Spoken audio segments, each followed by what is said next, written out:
Itigil mo ang lahat ng ginagawa mo ngayon dahil ang ipapahayag ko ay maaaring maging huling beses na matutulog ka na may bigat sa iyong puso tungkol sa pera, huling beses na babalot ng takot ang iyong gabi dahil sa mga bayaring hindi mo alam kung paano babayaran, at huling beses nagigising ka na may lungkot at kaba sa iyong dibdib dahil hindi mo makita ang paraan para makaligtas sa hirap.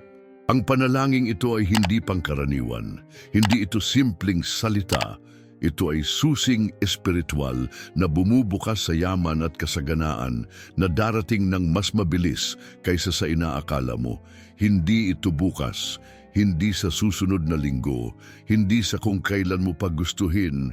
Ito ay ngayon, sa mismong sandaling ito, at kung mananatili ka hanggang sa huli ng mensaheng ito, magbabago ang iyong buhay pinansyal, madudurog ang tanikala ng kahirapan, at bubuksan ang pintuan ng oportunidad na matagal nang nakasara. Naramdaman mo na ba na magigising ka sa kalagitnaan ng gabi, mabilis ang tibok ng puso?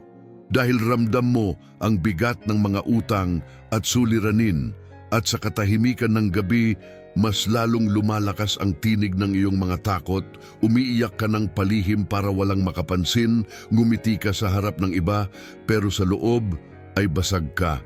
At nagtatanong ka kung nakalimutan ka na ba ng langit? Naranasan mo na bang tumingin sa iyong mga kamay at isipin kung bakit tila walang dumidikit na pagpapala, kung bakit paulit-ulit na lang ang pagkabigo, kung bakit tila hindi ka makarating sa puntong inaasam mo?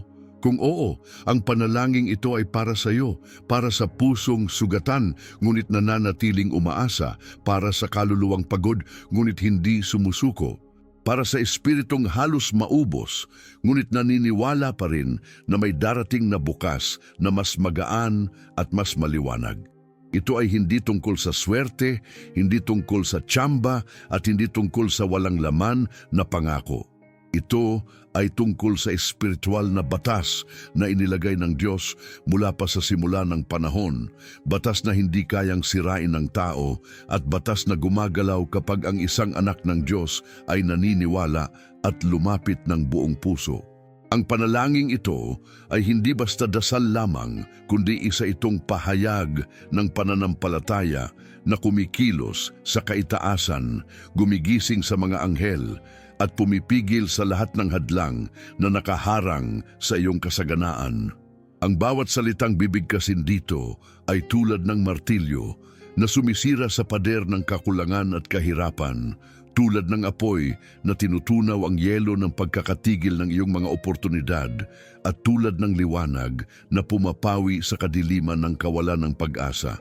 Marahil iniisip mo, paano posible na isang panalangin lamang ang makapagbubukas ng pintuan ng kayamanan? Ngunit alalahanin mo na ang lahat ng bagay ay nagsisimula sa salita, sapagkat sa salita nilikha ng Diyos ang lahat, at sa salita rin nagsisimula ang pagbabago. Kapag nagsalita ka ng may pananampalataya, ang langit ay kumikilos, at ang panalangin ito ay nakaayon upang gisingin ang langit para sa iyo, para sa iyong pamilya, at para sa lahat ng iyong pinapasan ngayon. Hindi aksidente na narinig mo ito. Hindi aksidente na nasa harap mo ang mensaheng ito, dahil ikaw ay pinili sa sandaling ito upang maging saksi ng isang milagro. Isipin mong sandali, gaano karaming gabi ang lumipas na wala kang tulog dahil iniisip mo kung paano babayaran ng iyong mga bayarin, kung paano mo bubuhayin ang iyong pamilya, kung paano mo haharapin ang kinabukasan. Gaano karaming beses mong sinabi sa iyong sarili na baka wala ng pag-asa, na baka hindi mo na kayang makaahon, na baka ito na lang ang iyong kapalaran? Ngunit ngayon ay dumating ang sagot. Ang panalangin ito ay hindi lamang salita. Ito ay sagot sa iyong pag-iyak, sagot sa iyong pananahimik, sagot sa iyong mga tanong. Hindi ka na kailanman magiging katulad ng dati matapos mong marinig at sundan ito. Hindi ka na muli makakulong sa parehong takot, parehong pag-aalinlangan at parehong hirap. Dahil sa sandaling ito, binabasag ng Diyos ang kadena at inilalagay niya sa iyong kamay ang susi ng kalayaan at kasaganaan. Ang tanong na lamang ay, handa ka bang maniwala? Handa ka bang tanggapin? Handa ka bang sumabay sa panalangin ito? Kung ang iyong sagot ay oo, ipagpatuloy mo at hayaan mong ang Espiritu ng Diyos ay gumalaw sa iyo. Dahil ngayong araw, dito mismo sisimulan natin ang panalangin magpapabago ng iyong tadhana at sa bawat salitang darating, ang kalangitan ay nakikinig, ang lupa ay kikilos at ang iyong buhay ay hindi na mananatiling pareho. Marahil iniisip mo na baka hindi ka karapat-dapat sa kasaganaan, marahil paulit-ulit mong sinasabi sa iyong sarili na baka para lang sa iba ang mga biyayang yon at hindi para sa iyo. Marahil iniisip mo na wala ka ng pag-asa dahil napakaraming beses mo nang sinubukan at nabigo. Ngunit nais kong ipaalala sa iyo ngayon na hindi aksidente na narito ka, hindi aksidente na naririnig mo ang mensaheng ito. Dahil ikaw ay pinili ng Diyos sa mismong sandaling ito para ipaalam sa iyo na ang langit ay may plano, may susi at may nakahandang pagbubukas para sa iyong buhay pinansyal. Hindi ba totoo na kahit gaano kalalim ang iyong pagtulog, bigla kang nagigising na may bigat sa dibdib? At ang unang pumapasok sa isip mo ay kung paano mo mababayaran ang iyong utang, kung paano mo maipapakain ang iyong pamilya, kung paano ka makakalusot sa isa na namang araw. Totoo na walang nakakakita sa mga luha mo sa gabi, walang nakakarinig sa mga dasal mong mahina, ngunit puno ng pighati. Ngunit ngayon, dito, kinikilala kita, naririnig kita, nakikita kita, at higit sa lahat, nakikita at naririnig ka ng Diyos. Ikaw ay hindi nag-iisa sa laban na ito, sapagkat milyon-milyon ang nakakaranas ng parehong sakit at bigat. Ngunit sa sandaling ito, ikaw ay nakatayo sa isang daan na kakaiba, isang daan na magbubukas ng bagong kabanata. Alam mo ba kung bakit? Sapagkat ang Diyos ay may mga paraan na hindi maipapaliwanag ng tao, at ang panalangin ito ay isa sa mga iyon. Ang iyong mga kamay na pakiramdam mo ay laging walang laman, ay mapupuno. Ang iyong puso na laging kinakabahan ay magkakaroon ng kapayapaan at ang iyong isipan na puno ng tanong ay magkakaroon ng katiyakan. Ngunit upang mangyari ito, kailangan mo munang kilalanin ang katotohanan ng iyong sitwasyon, kilalanin ang bigat na matagal mo nang pasan at kilalanin ang sugat na pilit mong tinatakpan. Marahil wala kang sinasabihan tungkol dito. Marahil nagtatago ka sa likod ng ngiti. Marahil sinasabi mong ayos ka lang kahit na hindi. Marahil sa trabaho o sa pamilya ay nagsusumikap kang magmukhang matatag kahit na sa loob ay nagugunaw ka na. Marahil paulit-ulit mong iniisip na wala ka ng halaga dahil lagi kang kulelat. Ngunit nais kong sabihin sa iyo, hindi ka natatago sa paningin ng Diyos. Ang bawat luha, bawat buntong hininga, bawat pagsigaw sa iyong isip ay nakakarating sa Kanya. At sa mismong sandaling ito, ginagamit niya ang panalangin ito upang ipaalala sa iyo na hindi pa tapos ang laban mo at higit sa lahat, hindi pa tapos ang plano niya sa iyo. Sabihin mo nga sa sarili mo, ilang beses ka nang nawalan ng gana, nawalan ng pag-asa, nawalan ng lakas. Ilang beses mo nang hiniling na sana may isang tao lang na makakaintindi sa iyo. Ilang beses ka nang natakot na baka hindi na dumating ang pagbabago. Kung oo ang sagot mo, ibig sabihin ay nakarating na sa pinakamataas ang iyong panalangin at ngayon ay tumutugon ang langit. Ang panalangin ito ay hindi simpleng salita, kundi tugon sa mga gabi mong walang tulog, tugon sa mga dasal mong walang nakarinig, tugon sa mga pangarap mong nilibing mo na dahil akala mo'y imposible. Hindi mo kailangang magkunwari na malakas ka palagi dahil ang kahinaan mo ay hindi hadlang kundi tulay para makalapit ka sa Diyos. Ako man ay nakaranas ng parehong takot, parehong kabiguan, parehong gabi na walang tulog dahil hindi ko alam kung paano haharapin ang bukas. Ako man ay umiyak ng palihim, naglakad na may mabigat na dibdib at sumigaw sa loob ko na sana dumating na ang tulong. At alam mo ba kung ano ang natutunan ko? Na sa mismong sandaling pakiramdam mo ay wala ng pag-asa, doon mismo kumikilos ang Diyos. At ito ang gusto kong maramdaman mo ngayon, na hindi ka iniwan, hindi ka pinabayaan, at hindi ka kailanman nag-iisa.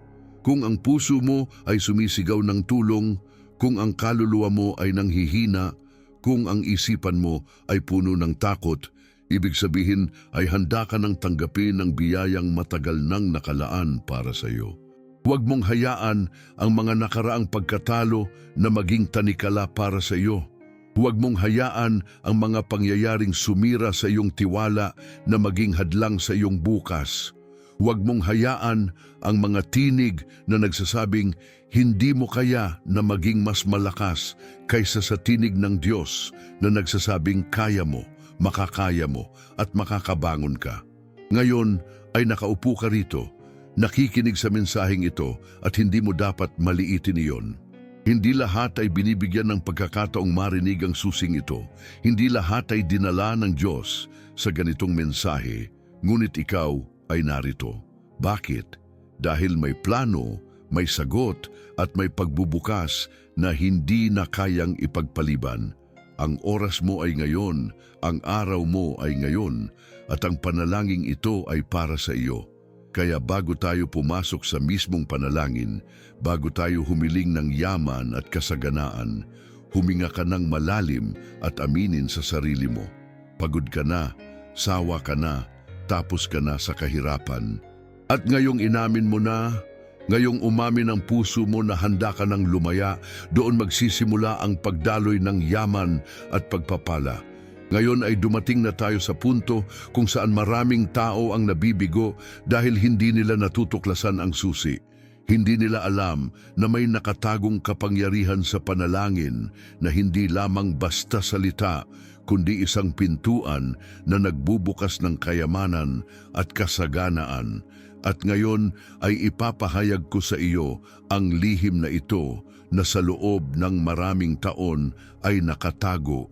Lihim na tinatago ng kalangitan para sa mga handang maniwala, at ikaw ay isa sa mga piniling makarinig nito. Ang panalangin ito ay hindi karaniwang dasal lamang. Ito ay tinatawag na panalangin ng pagbubukas. Panalangin na nag-aalis ng harang sa pagitan mo at ng biyayang nakalaan sa iyo. Panalangin na kumikilos agad sa sandaling ito. Kapag binigkas mo ang mga salita ng panalangin ito, gumagalaw ang mga anghel, binubuksan ang mga pintuan ng langit, at itinutulak ang lahat ng negatibong enerhiya at sumpa na pumipigil sa iyong yaman. Hindi ba't napansin mo na minsan may mga tao na parang hindi nila pinaghihirapan pero umaagos sa kanila ang pera, dumarating ang oportunidad at tila natural lang ang biyaya sa kanilang buhay? Samantalang ikaw ay nagtatrabaho ng sobra, nagsasakripisyo ng todo, ngunit nananatili pa ring kapos. Ang sikreto ay nasa espiritual na dimensyon dahil bago dumating ang anumang bagay sa pisikal, ito ay unang binubuksan sa espiritual. Ang panalangin ito ang magsisilbing susi upang ikaw din ay makarating sa parehong pintuan ng kasaganaan. Isipin mo na lang ang isang babae na 47 anyos na halos sumuko na sa buhay dahil sa bigat ng utang, halos mawalan na ng tiwala sa sarili at sa Diyos dahil walang nakikitang solusyon. Ngunit sa araw na narinig niya ang panalangin ito at binigkas ito ng buong pananampalataya, dumating ang himala. Hindi dumating sa kanya ang malaking halaga agad, ngunit dumating ang eksaktong halaga na kailangan niya sa mismong araw na iyon para mabayaran ang pinakakritikal na bayarin, at mula roon ay nagsimulang magbukas ang sunod-sunod na oportunidad hanggang sa tuluyang nakabangon. Hindi ito aksidente, ito ay patunay na kapag ang puso ay nanalig, ang kalangitan ay kumikilos. Ang panalangin ito ay hindi nangangako ng mga eksaktong halaga. Hindi ito nagsasabing tatanggap ka ng 1,000,000 piso bukas, kundi nagsasabi na ang Diyos ay magbibigay ng eksaktong halagang kailangan mo sa oras na pinakakailangan mo. Ang yaman na ito ay hindi lamang tungkol sa pera, kundi tungkol din sa kapayapaan, kalayaan at seguridad na dulot ng kasaganaan. At ngayon ay nakatayo ka sa parehong pintuan, nakahanda ng maranasan ang parehong biyaya kung papayag kang buksan ang iyong puso at tanggapin ang panalangin ito. Hindi mo kailangang mangamba kung paano darating ang tulong. Hindi mo kailangang isipin kung sino ang gagamitin ng Diyos para ipadala ang biyaya dahil ang langit ay may daang hindi natin naiintindihan. Ang tanging kailangan mo lamang gawin ay sumunod at maniwala dahil sa pagsunod at pananalig, ang imposible ay nagiging posible, ang saradong pinto ay bumubukas at ang nawawalang pag-asa ay nagiging liwanag. At ito ang kailangan mong tandaan. Ngayon ay hindi katulad ng ibang araw. Ang oras na ito ay hindi simpleng sandali. Ito ay oras ng pagpapasya. Maaari kang manatili sa parehong takot, sa parehong kakulangan, sa parehong siklo ng pagkabigo, o maaari mong piliin na manalig at buksan ang iyong puso sa panalangin ito. Sapagkat kung tatanggapin mo ito, ikaw ay maglalakad sa isang bagong landas kung saan ang kasaganaan ay hindi na hadlang kundi natural na dumadaloy sa iyong buhay.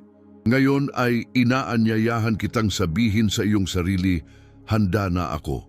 Sabihin mo ito sa iyong puso at kung maaari ay sambitin ng iyong labi. Sapagkat sa deklarasyong ito, pinapakita mong handa kang tumanggap ng biyayang hindi mo pa naranasan, handa kang yakapin ang bagong kabanata ng iyong buhay. Kaya't sa mga susunod na bahagi, tayo ay dadalhin sa mismong panalangin na bubuo ng tulay sa pagitan ng iyong kasalukuyang sitwasyon at ng kasaganaan na nakalaan sa iyo. Humanda ka dahil ang oras ay dumating na at ang langit ay nakatuon na sa iyo. Amay naming Diyos na makapangyarihan sa lahat, lumalapit kami ngayon na may mga pusong basag, mga pusong pagod at mga pusong uhaw sa iyong biyaya. Panginoon, inaamin namin na sa aming sariling kakayahan, wala kaming magawa, wala kaming mapanghawakan, at wala kaming maipagmamalaki. Ang lahat ng aming pagsusumikap ay tila walang kabuluhan kung wala ka sa aming tabi.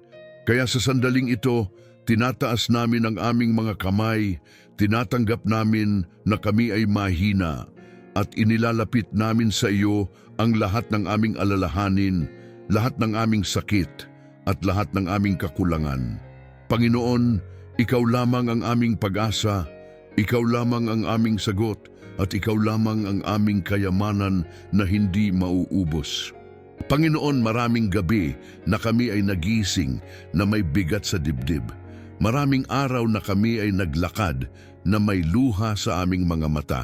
Maraming oras na nawalan kami ng gana at lakas. Ngunit sa kabila ng lahat ng iyon, ikaw ay nanatiling Diyos.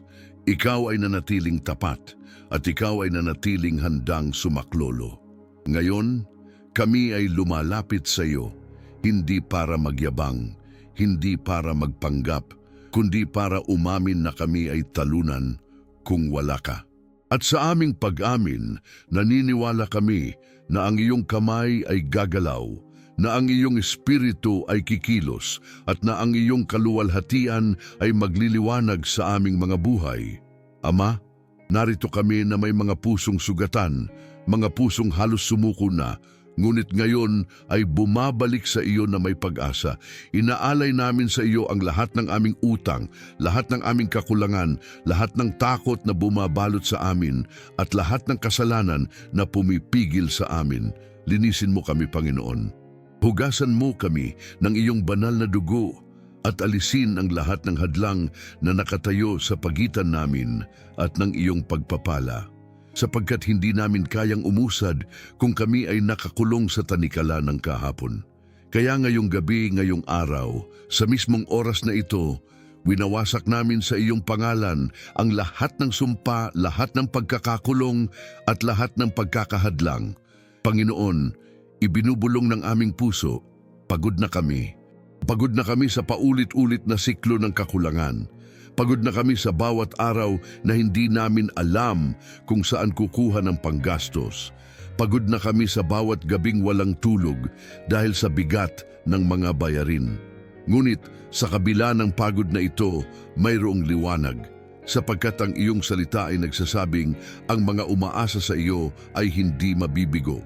Kaya ngayon, kami ay humihiling ng bagong simula, humihiling ng bagong pintuan, humihiling ng bagong kabanata.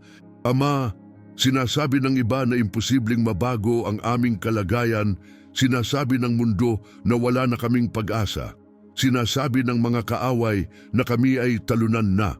Ngunit alam namin na ang iyong salita ay mas makapangyarihan kaysa sa lahat.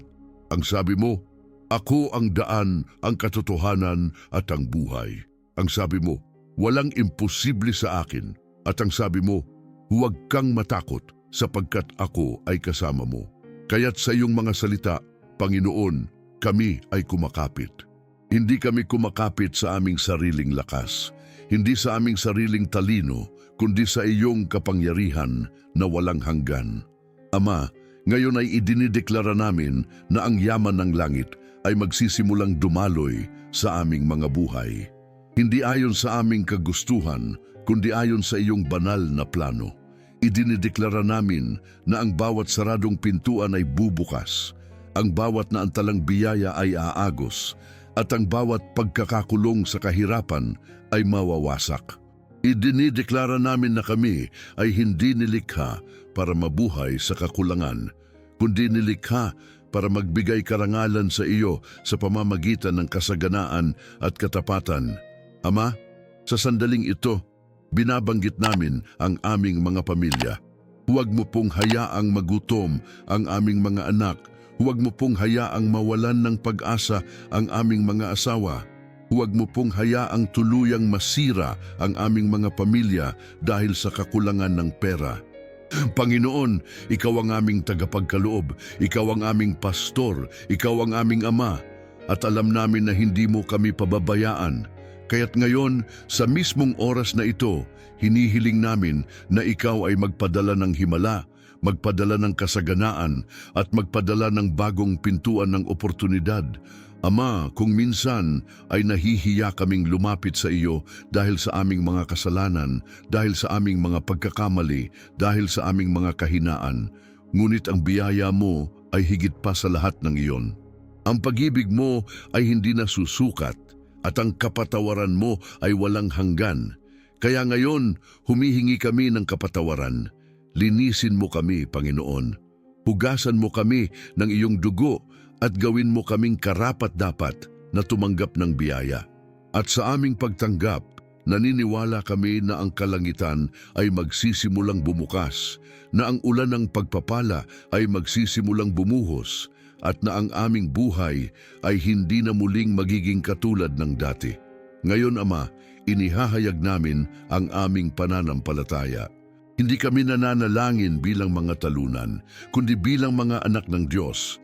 Hindi kami humihiling bilang mga alipin ng kahirapan, kundi bilang mga tagapagmana ng iyong kaharian. At dahil kami ay mga tagapagmana, kami ay may karapatan sa kasaganaan, may karapatan sa kalayaan, at may karapatan sa kapayapaan. Kaya sa iyong pangalan, Panginoon, inihahayag namin, darating ang aming himala, darating ang aming yaman, darating ang aming kalayaan. Ama, sinasabi ng mundo na mahirap ang buhay, ngunit sinasabi ng iyong salita na ikaw ang aming kayamanan. Sinasabi ng mundo na wala na kaming pag-asa, ngunit sinasabi ng iyong salita na may magandang plano ka para sa amin. Kaya ngayon, pinipili naming maniwala sa iyo at hindi sa mundo. Pinipili naming kumapit sa iyong mga pangako at hindi sa mga kasinungalingan ng kaaway. Pinipili naming maglakad sa pananampalataya at hindi sa takot. No Panginoon, pakinggan mo ang bawat isa na sumusunod sa panalangin ito.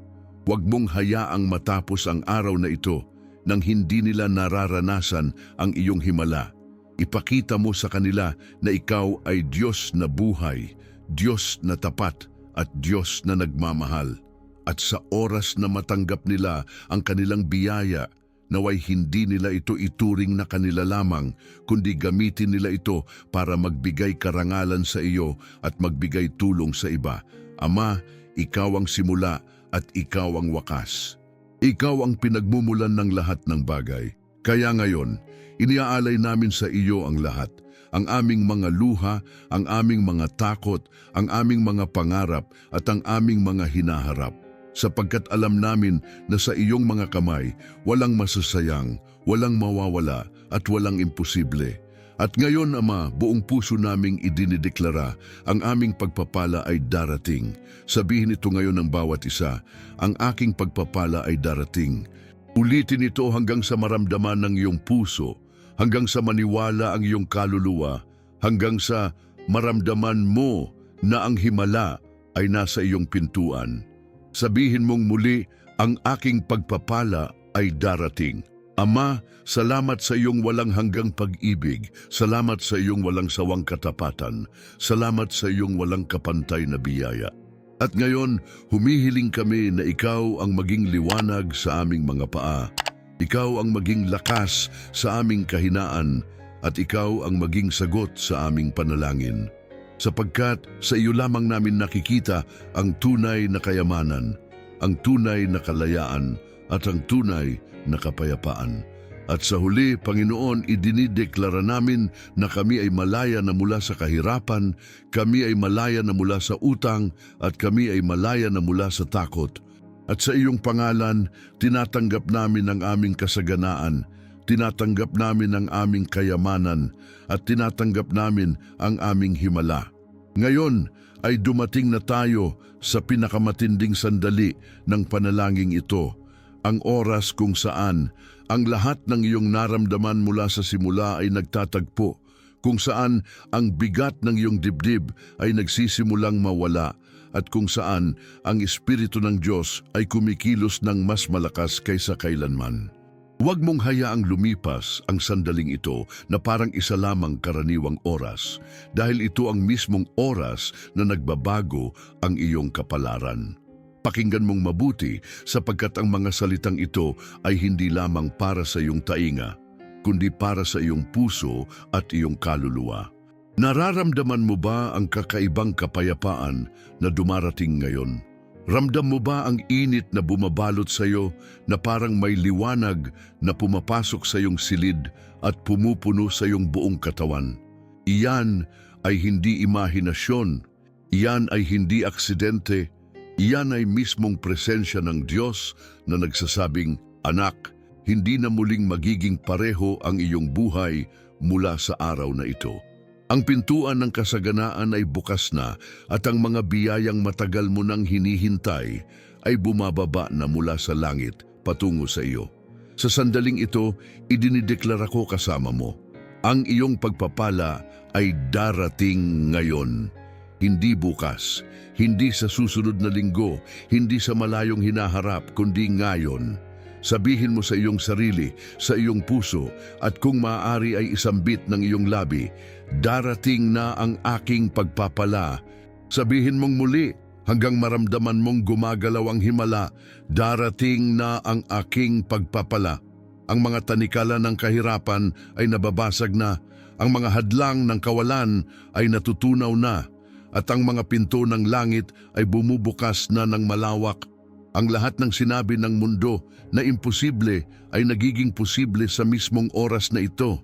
At ikaw ay hindi lamang nakikinig, ikaw ay lumalahok, ikaw ay nakikisama, ikaw ay kasama sa daloy ng Espiritu na bumabago sa bawat himaymay ng iyong buhay. Pakinggan mong mabuti, ang iyong puso ay hindi nagsisinungaling. Ang kapayapaang nararamdaman mo ngayon ay tanda na ang Diyos ay nakikialam na sa iyong sitwasyon. Ang init na bumabalot sa iyo ay tanda na ang mga anghel ay nakapalibot sa iyo, nagbubukas ng daan, nag-aalis ng mga balakid at nagdadala ng mga pagpapalang hindi mo inaasahan. Ang pag-iyak na hindi mo mapigilan ay hindi kahinaan, kundi tanda na ang iyong kaluluwa ay pinapalaya na mula sa mga sugat ng kahapon. Ngayon, inihahayag ko sa iyo ang isang hamon, hindi bilang pasanin kundi bilang pananampalataya. Kung tunay kang naniniwala, sabihin mo ngayon, ang aking biyaya ay dumating na. Huwag mo itong itago. Huwag mong hayaang manatili lang sa isip mo. Ideklara mo ito ng may buong tapang dahil ang iyong dila ay may kapangyarihan at sa iyong deklarasyon ang langit ay kumikilos. Nararamdaman mo ba ang lakas? Nararamdaman mo ba ang galaw ng Espiritu sa iyong paligid? Hindi ito ilusyon. Ito ay katotohanan. Ito ang sandaling matagal mo nang hinihintay. Ito ang oras kung saan ang lahat ng iyong pinaghirapan, lahat ng iyong hinintay, lahat ng iyong ipinagdasal ay nagsisimulang magbunga. At ngayon, makinig ka. Hindi ka nababalik sa dating ikaw. Hindi ka nababalik sa dating takot. Hindi ka nababalik sa dating pagkabigo. Sapagkat sa mismong oras na ito, ang Diyos ay nagsasabing, "Anak, ikaw ay malaya na. Anak, ikaw ay pinagpala na. Anak, ikaw ay may bagong simula." Kaya hawakan mo ang pangakong ito at huwag mo nang pakakawalan. Sabihin mong muli at muli hanggang sa maging bahagi ng iyong pagkatao, "Ako ay pinagpala na. Ako ay malaya na. Ako ay may kasaganaan na."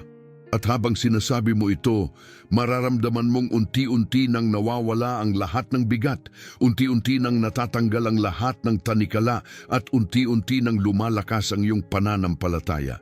Ito ang rurok ng lahat ng iyong narinig mula pa sa simula. Ito ang tugon sa lahat ng iyong panalangin. Ito ang patunay na ang Diyos ay buhay, ang Diyos ay tapat, at ang Diyos ay hindi kailanman nagpapabaya. Kaya ngayon, yakapin mo ito, tanggapin mo ito, at ipamuhay mo ito. Dahil mula ngayon, ang iyong buhay ay hindi na muling magiging katulad ng dati. Ngayon na narating na natin ang dulo ng panalangin ito, nais kong ipaalala sa iyo na ang iyong paglalakbay ay hindi natatapos dito. Ang sandaling ito ay simula lamang ng isang mas malaking kabanata na binuksan para sa iyo ng Diyos. Marahil naramdaman mo sa iyong puso ang kapayapaan. Marahil may luha kang pumatak habang nakikinig. Marahil may bigat na gumaan sa iyong dibdib. Lahat ng iyon ay tanda na ang Espiritu ng Diyos ay kumilos sa iyong buhay at ang biyaya ay nagsimulang dumaloy. Ngunit huwag mong isipin na hanggang dito na lamang dahil ang Panginoon ay may plano pa para sa iyo bukas, sa susunod na araw at sa mga susunod pang linggo ng iyong buhay. Anak, ang iyong pananampalataya ang nagtulak sa iyo na makarating dito at ngayon ay inaanyayahan kitang manatili sa parehong daloy ng biyaya. Ang mga susunod na araw ay hindi magiging katulad ng dati at nais kong tandaan mo ito.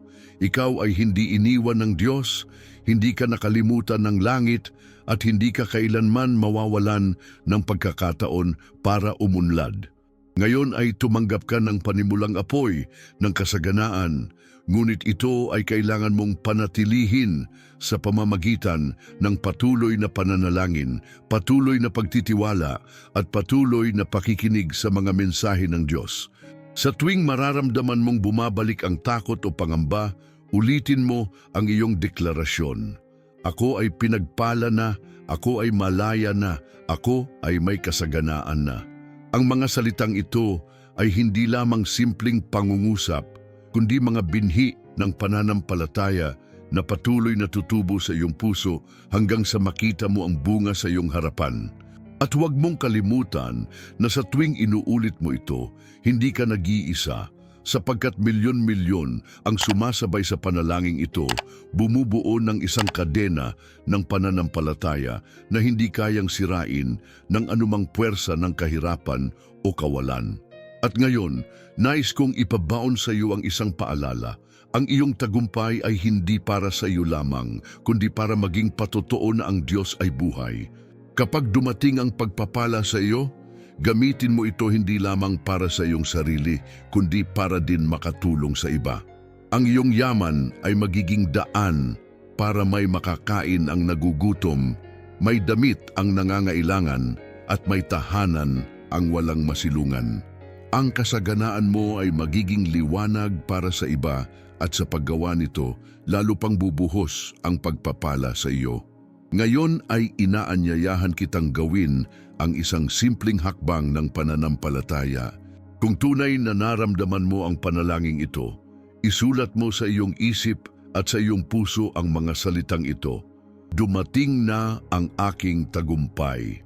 Sabihin mo ito ng paulit-ulit at kung nais mo, maaari mo rin itong ibahagi sa iyong tahanan, sa iyong pamilya at sa mga taong nangangailangan ng pag-asa. Sa paggawa nito, hindi lamang ikaw ang pinagpala, kundi ikaw ay nagiging kasangkapan din ng pagpapala para sa iba. Ngayon ay huminga ka ng malalim at hayaang ang kapayapaan ng Diyos ay manatili sa iyong puso. Ramdam mo ba ang kakaibang katahimikan? Ramdam mo ba ang katiyakan na hindi mo kailanman mararamdaman kung ikaw lamang ang gagawa ng lahat? Iyan ang patunay na ikaw ay hinawakan ng Diyos sa panalangin ito. Kaya't wala ka nang dapat katakutan, wala ka nang dapat ipangamba, at wala ka nang dapat ikahiya. Ang iyong buhay ay binago na, ang iyong kinabukasan ay inayos na, at ang iyong kapalaran ay binuksan na. At sa huling pagkakataon ngayon, nais kong ulitin mong sabihin ng may buong pananampalataya, ako ay pinili ng Diyos. Ako ay pinagpala ng Diyos. Ako ay malaya sa lahat ng tanikala ng kahirapan. Sabihin mong muli at muli hanggang sa hindi na ito maging salita lamang, kundi katotohanang nakaukit sa iyong kaluluwa. Ngunit bago tayo tuluyang magtapos, nais kong ipaalam sa iyo na hindi dito nagtatapos ang ating pagsasama. Mayroon pang panibagong panalangin bukas, panalangin na mas malakas, mas malalim, at mas nakakahipo sa iyong puso.